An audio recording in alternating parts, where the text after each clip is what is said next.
Hi, Francisco Sirvent, attorney with the Keystone law firm. How many of your family members are going to fight over your personal belongings after you're gone? Hopefully none. And we don't see that often. Thank goodness, right? But these can be sometimes the most important things that get distributed after you pass. Tangible personal items around the house, they either have the ones that they're going to fight over, right? They either have high sentimental value or high dollar value. If you have any item around the house that has either one of those, then you should specifically decide what's going to happen with that item. There's really only three ways to do it. You're going to give it to somebody while you're alive. You're going to designate who gets it after you pass, or you're not going to do either of those. Those are the three options. Now, first, if you have something that has high sentimental value, maybe it was an heirloom from an ancestor, from a grandfather or a great aunt, you want to find out who in your family or where you want that item to go.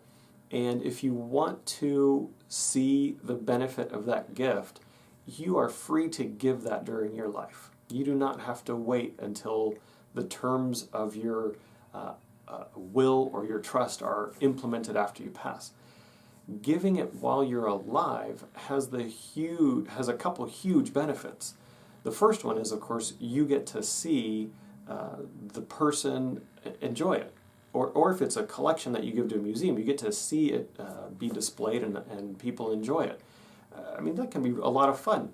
The other, maybe the more important benefit is that if the rest of your family sees you give it to that person or that charity or whatever it is, there's no more fighting. People might not be happy about the decision, but they can't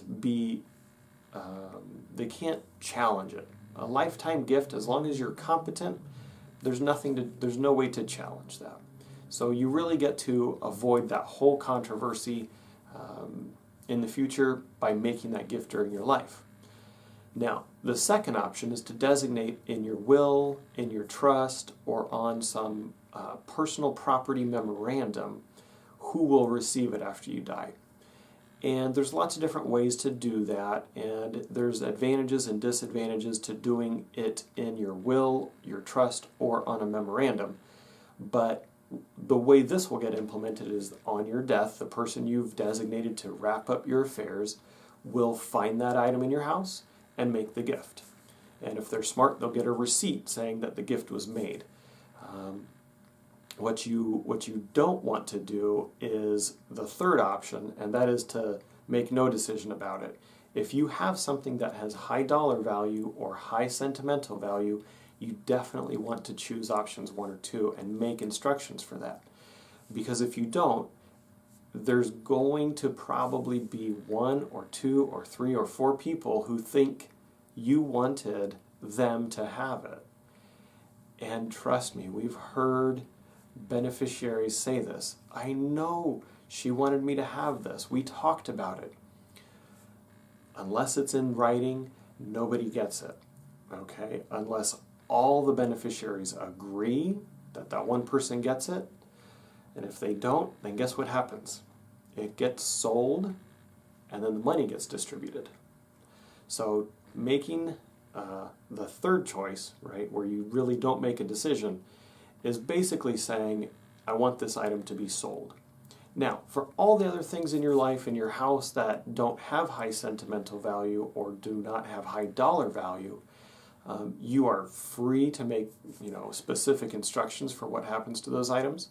And if you don't, then your executor or your trustee will gather all the things.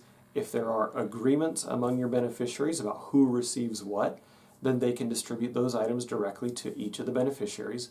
And the rest of the things that they don't have agreements on or nobody wants, they will hold an estate sale and donate the rest. And that's a sufficient answer for how to deal with all the other things in life.